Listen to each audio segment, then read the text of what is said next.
NewsCounter.s আপনাদের সকলকে আরও একবার স্বাগত। খুব জরুরি প্রয়োজনে আপনাদের আমি মুখোমুখি হচ্ছি, কারণ আপনাদের কাছে ইতিমধ্যে খবর পৌঁছে গেছে যে হাইকোর্টে আজকে সিবিআই জানিয়ে দিয়েছে অভয়া হত্যার ক্ষেত্রে অন্য কেউ ধর্ষণের সঙ্গে যুক্ত ছিল না, কেবলমাত্র একজনই ধর্ষণের সঙ্গে যুক্ত। এটা সিবিআইয়ের আজকে যে নির্ধারিত শুনানির দিন ছিল তার প্রেক্ষিতে জানিয়েছে। এখন দেখুন, এখানে একটা বা দুটো নির্দিষ্ট প্রশ্ন এটা আমার মনে হয়েছে যে আপনাদের সঙ্গে শেয়ার করা উচিত।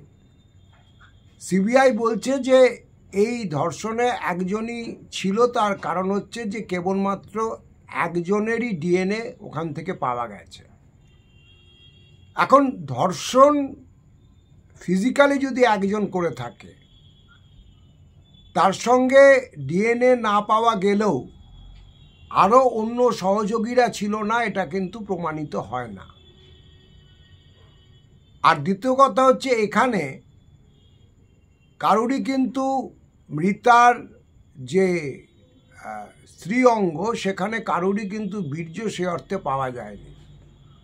অর্থাৎ সিবিআইয়ের তদন্তের একটা বড় খামতি থেকে গেছে যে একজনকে কেবলমাত্র ধর্ষণকারী হিসেবে চিহ্নিত করলেও যখন অ্যাপিলের মামলা শুরু হবে, সেখানে কিন্তু এই বেসিক প্রেমাইসিসে যদি দুর্বলতা থাকে, মামলাটা কিন্তু গোড়াতেই দুর্বল থাকবে এবং সঞ্জয় সেক্ষেত্রে বেরিয়ে আসার একটা সম্ভাবনা থাকবে।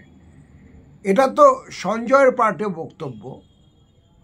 আমাদের কাছে যেটা ধোঁয়াশা, যেটা প্রথম থেকেই আমাদের খটকা লাগছে, যে দেখুন সিবিআই পাশাপাশি একটা কথা বলছে, যখন বিচারপতি জিজ্ঞেস করছেন যে তাহলে আপনারা করছেনটা কি, তারা বলেন যে আমরা এখন তদন্তটা করছি অন্যান্য যে নথিপত্র এবং প্রমাণলোপের যে মামলা রয়েছে, যার ক্ষেত্রে অভিযুক্ত হচ্ছেন টালা থানার ওসি এবং আরজিকরের সুপার, আপনারা জানেন যে সন্দীপবাবু।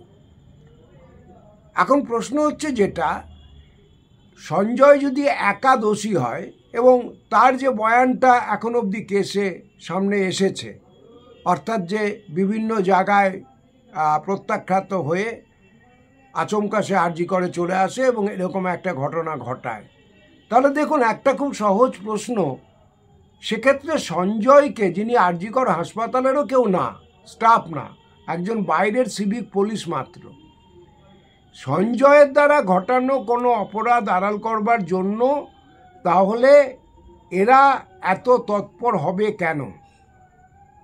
এই প্রশ্নটার উত্তর কিন্তু যখন কলকাতা পুলিশ তদন্ত করছিল তখনও নেই, যখন সিবিআই তদন্ত করছে তখনও নেই। অর্থাৎ ঘটে যাওয়া অপরাধ, মূল অপরাধ ধর্ষণ এবং হত্যা, তার সঙ্গে যারা প্রমাণ লোপের জন্য ষড়যন্ত্র করলো এবং সে প্রমাণ লোপের বিভিন্ন তৎপরতা চালালো, তাদের মোটিভ কি এবং তাদের সঙ্গে এই মূল যে অপরাধ করেছে এখন অবধি সিবিআই এর তদন্ত অনুযায়ী, সেখানে তার যোগসূত্রটা কোথায়? আমাদের মনে হচ্ছে যে আরজিকর তথা অভয়াকাণ্ডের পুরো রহস্য উন্মোচন করতে গেলে এই যোগসূত্রটা এবং তার সঙ্গে আর কারা কারা জড়িত এবং কি উদ্দেশ্যে তারা জড়িত, সেই ছবিটা পরিষ্কার যদি না হয়, তাহলে পারে অভয়াকাণ্ড আরও 5টা অমীমাংসিত কেসের মতো থেকে যাবে।